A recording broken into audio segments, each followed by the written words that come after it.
Newsfirst Newsline with Faraz Shaukat Ali. Good morning and a very warm welcome to Newsline, live from the Newsfirst studios in Dawson Street in Colombo. And on this wonderful morning, we have with us the former chairman of the Bank of Ceylon, Mr. Rusaripala Tenakun. Very good morning to you, Mr. Rusaripala. Good morning, Farah, to you. Thank you for taking your time out to be on our program. The controversy doesn't seem to be going away. Politics is always controversial. Yes. What did you make of the vote of no confidence in Parliament? Was it necessary? Well, it was another event which they have been longing for some time, the opposition, but it ended up as expected. Nobody expected any fireworks afterwards. You know, they knew it was a foregone conclusion. But we had the former president and two of his acolytes didn't even bother signing this thing. Well, what does it matter?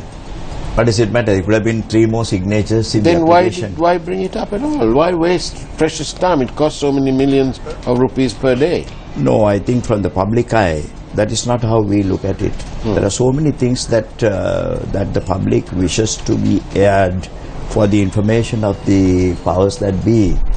And I think the no confidence motion, they made use of that opportunity to do that. So a bit of spring cleaning and a bit of airing of the cupboards. Of course, yes. So many materials, so much was said, but so little was replied. Indeed. The controversy to do with the central bank is now raging. It has continued to rage for well over a year. We have the Daily Mirror carrying a headline story that says, Mahendran should continue as central bank governor, so says Lakshman Kiriyala. As a former banker, a trade unionist, and rather representative of the people, what do you say? Well, he's another cabinet minister expressing his own opinion that he should the present governor of the central bank should continue in his position. But don't forget that there have been other cabinet ministers who have been very vocal and in no lesser place than the Parliament of Sri Lanka. They have said that he should go. So we are not going by what is stated by one minister or the other. But what is important is, as members of the public, as people who are involved in examining what has gone wrong and what we allege to have gone wrong, we see there is a very, very bad situation. There's so much of information accumulating against the central bank governor, which he could have considered in the normal ethical background. He should have decided for himself without causing this controversy. Well, I should stand down. I mean, if that happened, it would have saved a lot of problem. I think it will save a lot of controversy and I should say misunderstandings and hard feelings even in the government. The way you put it, it appears that there is no doubt that there was some wrongdoing. Definitely. I don't know whether anybody has some doubts. I don't think even the people who are trying to defend him know that something has gone wrong.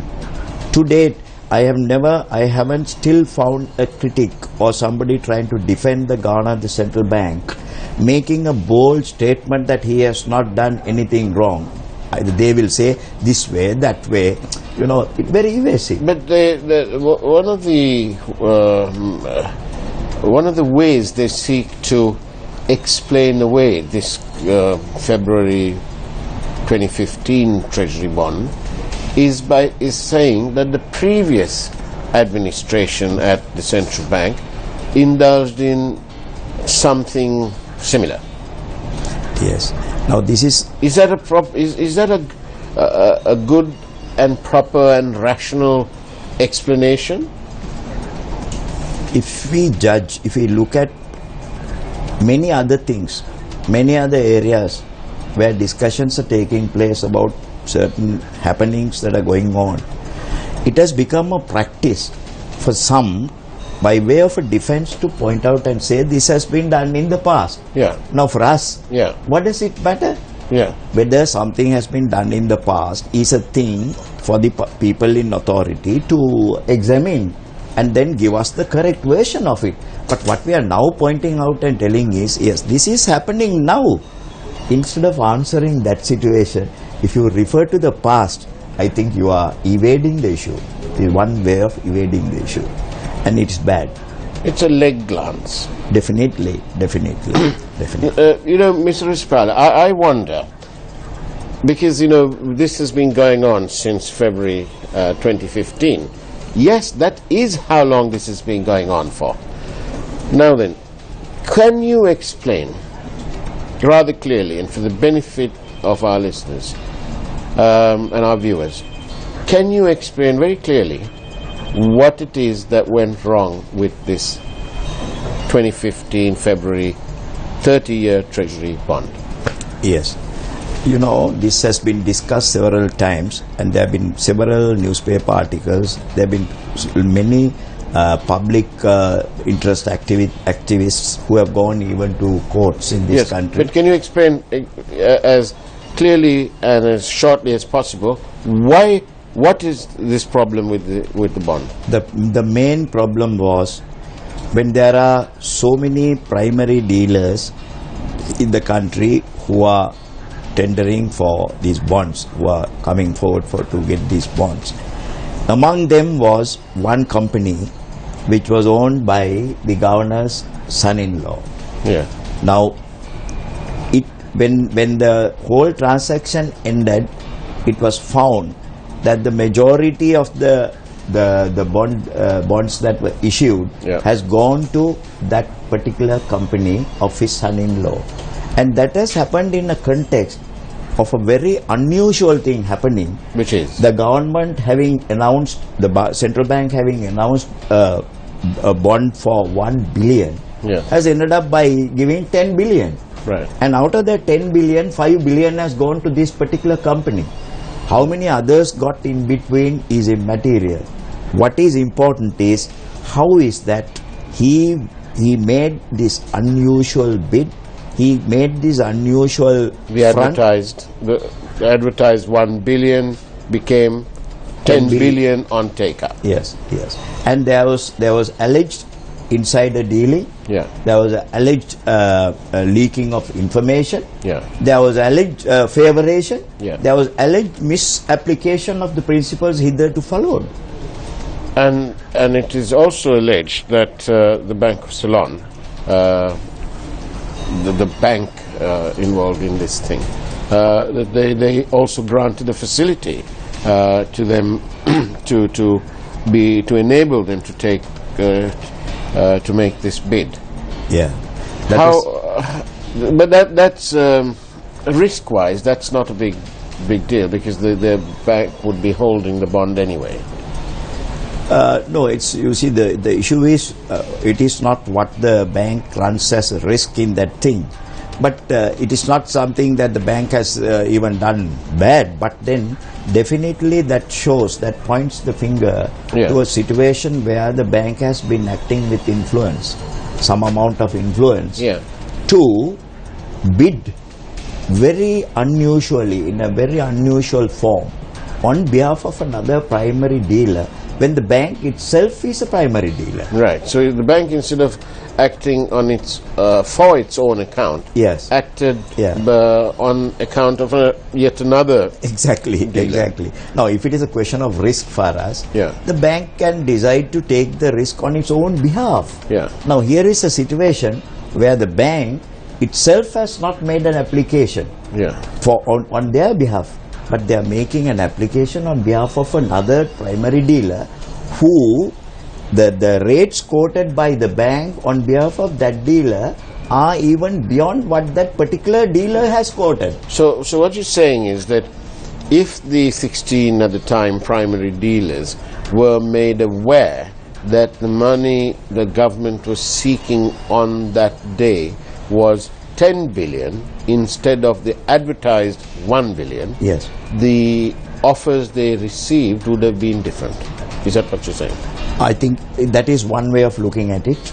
Because when the people know, according to the liquidity in the market at a prevailing at a given time, you know, they decide depending on the amount, depending on the period, how much they put, how much they should apply for, or what is the rate of interest that they should go by. But in this instance, there is another issue. Now, if this 1 billion that was promised earlier was granted and the cutoff point was made just little above what now central bank according to its regulations, having announced 1 billion, they can go up to 2.3 billion. That's a practice. Because they have a certain internal adjustments which they take into account depending on the prudency of the case. You see, they can decide, okay, well, not 1 billion, there are so many bids that have come, and our target, the lowest rate of interest for the benefit of the government can be set by cutting off the thing at 2.3 billion. We can go up to that maximum. They could have gone. And what could have happened thereafter? At that rate, it was closed. It gets opened in the secondary market for the rest of the people who have bid high also to come down to that level and then take those bids. And the market was ready to go not even 10 billion, even much more than that at that time, because the liquidity was increased. Liquidity was increased by another exercise deliberately done by the Monetary Board of Sri Lanka by adjusting the SDF rates applicable to the commercial banks. With Mr. Rispala, Sri Lanka has a long history of nepotism. Sri Lanka has a long history of family politics. So, just because your father-in-law is the governor of the central bank, does it mean that you must then not participate? How do you establish a level playing field? How do you avoid conflict of interest? What is the component required to avoid these allegations and perhaps even happenings? Now, in this instance, something again very unusual and strange has happened so far as we recall the incident. In the reports, in the various inquiries, it was revealed that on the appointment of Arjuna Mahendran as the governor of the central bank, the son-in-law decided to leave the directorate of that particular company, but remaining in the parent company, the holding company, his position and his holdings.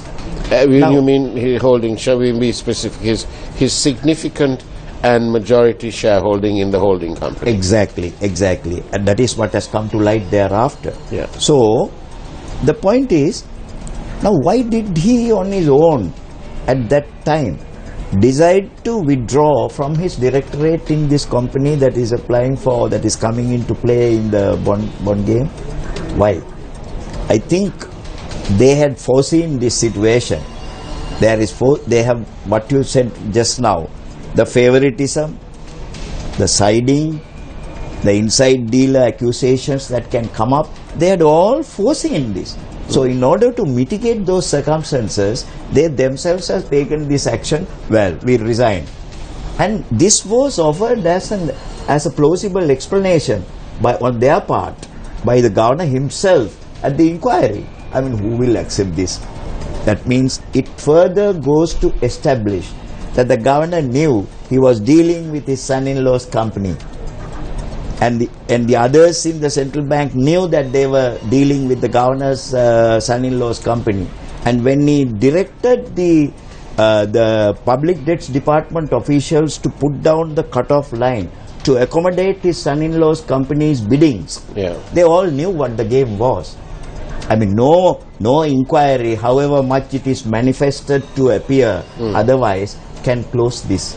You know, the unfortunate thing is, to date, can you tell me whether there is a single inquiry that has gone to the conclusive level in this matter? Not a single. And that is the problem, isn't it? Exactly. You see, he remains indicted on a prima facie case leveled against him, accusations against him, still unresolved. It is unconcluded.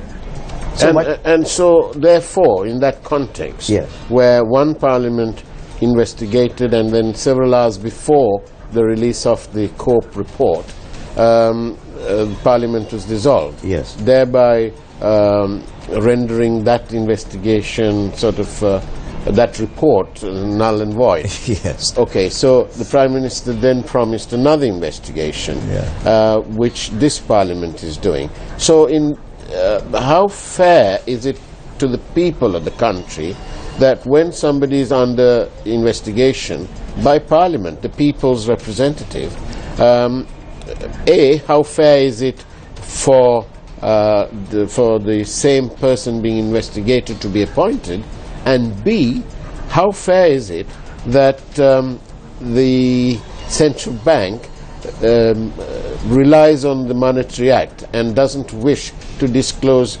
certain information which they now deem sensitive, but did not so deem sensitive in the previous COPE session?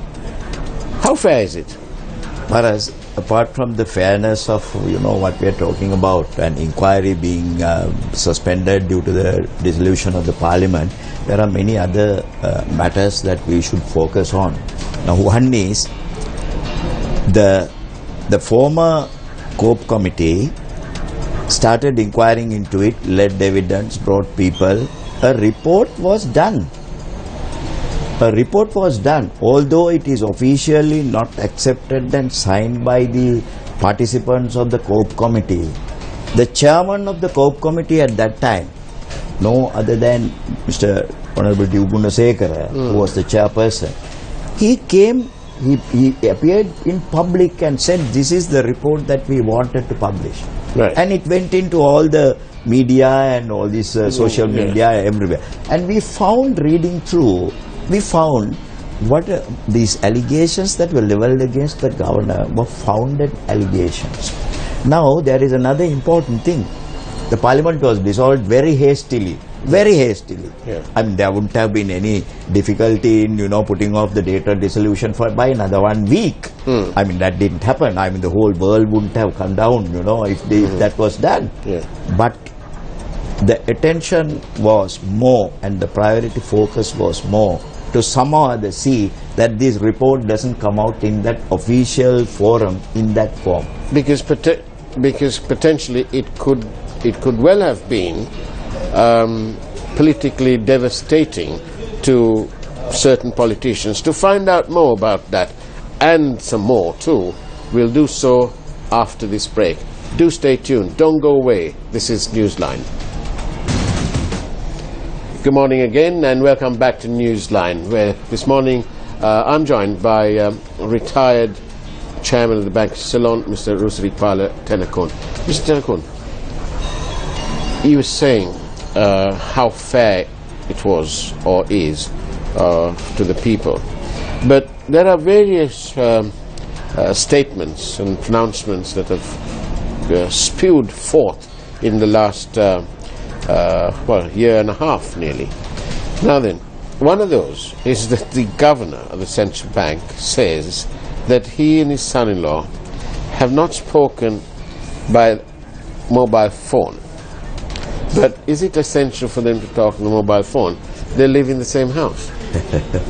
Does it sound anything more than a big joke for us? I'm telling you, in an allegation like this, this is not a political allegation. Please remember, the country is very worried about this particular transaction because it reflects the operations of the central place that deals with the finances of this country.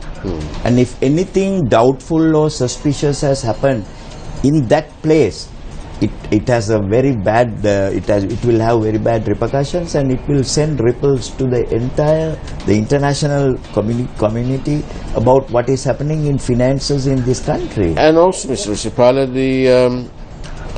isn't it true that this is not, or this was not, merely one solo misadventure? It has been replicated in other transactions, and do you know anything about why the EPF are not acting with their status as a primary dealer by buying from the top. Why is it that they are going and buying it at the secondary market? Yes. Why is that? And what is the industry doing about it? Why are they silent? Why are they not so vocal about it? Yeah. I think you have asked me too many things which will take a little time for me to explain. Now, number one, you can see how this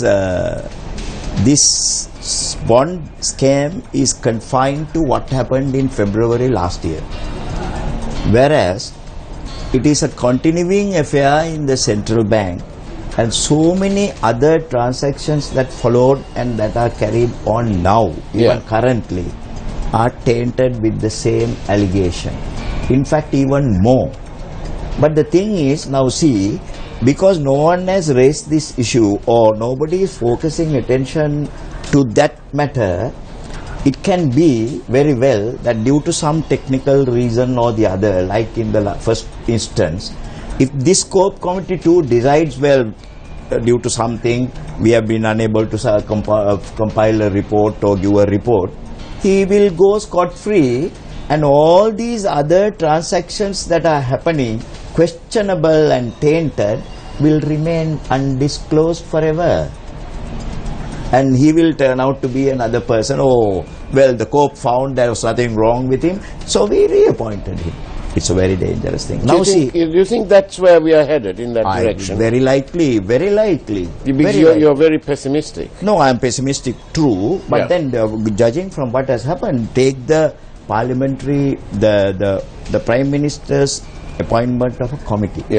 Now, he has given some terms of references in that committee.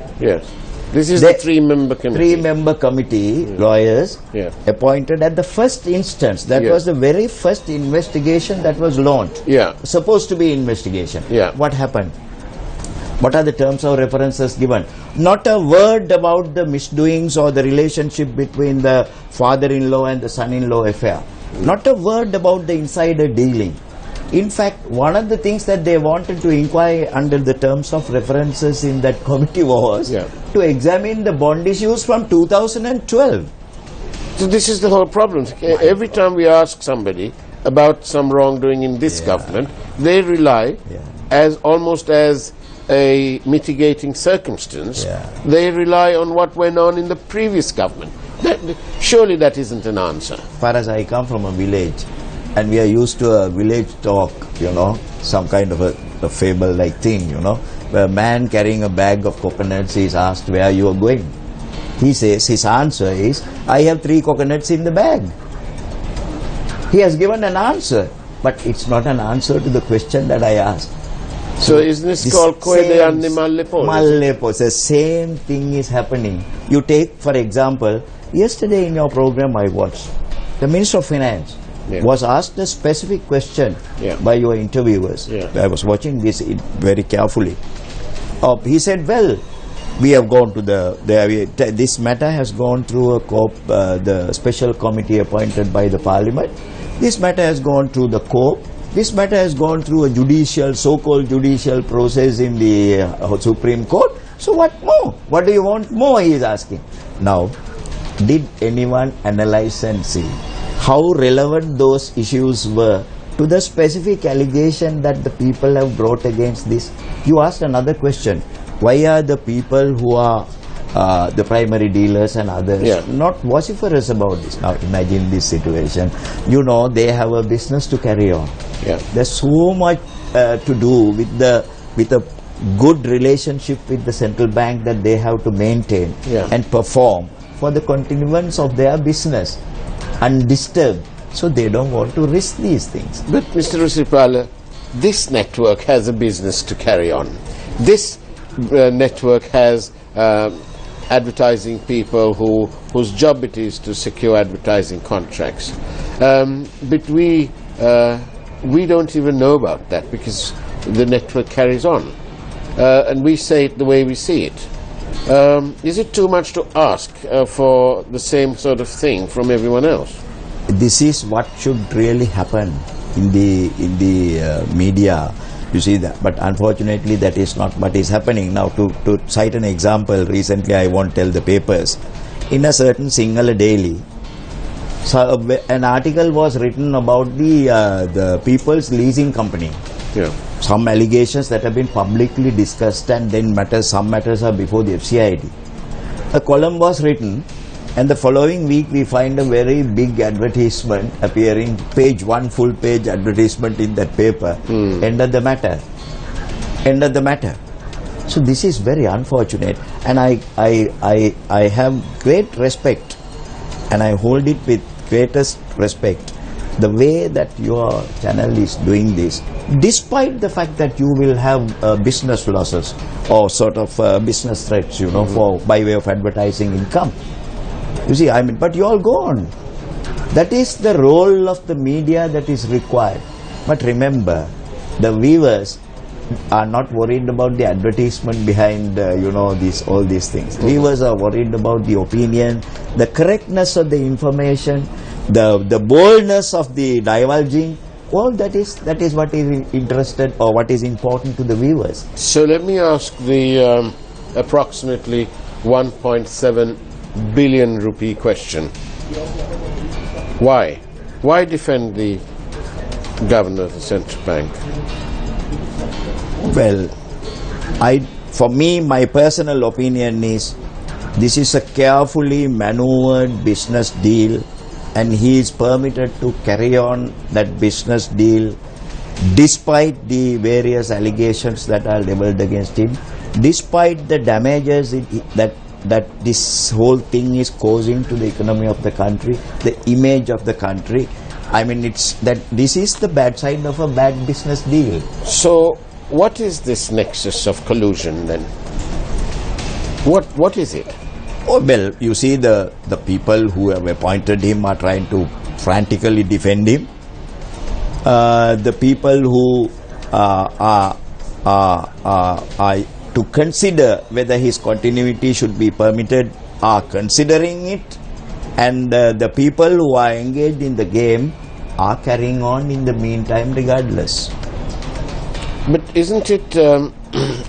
shouldn't the onus be on the opposition, including the so-called joint opposition, and the leader of the opposition, Mr. Sambandhan, and so on? Why is it that they are being so lackadaisical about this whole blessed thing? Why can't they come out and take it on? Surely this affects everybody, from Jaffna to Dondra, from Putlam to Batiklo, to the hills of Kandy, to the paddy fields of Batiklo, everywhere. It affects everybody. So why are they silent? I think the only explanation that I can opine is that there are certain issues, they are taken up by people concerned according to the sensitivity of the issue as far in their realm and in their domain. Maybe that this, in the public eye, if you ask 10 people what a bond of the central bank is, I think 9 will not know, or rather 9.5 will not know. So therefore this is not a sensitive issue that goes down for the politicians to play hell about, Last and final question, last few seconds left. Do you think one or more politicians are involved with the governor and others to the detriment of the people of Sri Lanka? Definitely, that is my personal opinion is there are, and that opinion I have come into by looking at the events that preceded the alleged incident and what is going on now, and the role that the politicians are playing, being dumb about what is going on so bad in the country at the moment. Mr. Rusripala Tenakun, many thanks for being on Newsline. We appreciate your presence. Look forward to welcoming you on the network. Thank you very much for watching Newsline. Take care. Join us, same time, same place, tomorrow morning. Take care and God bless.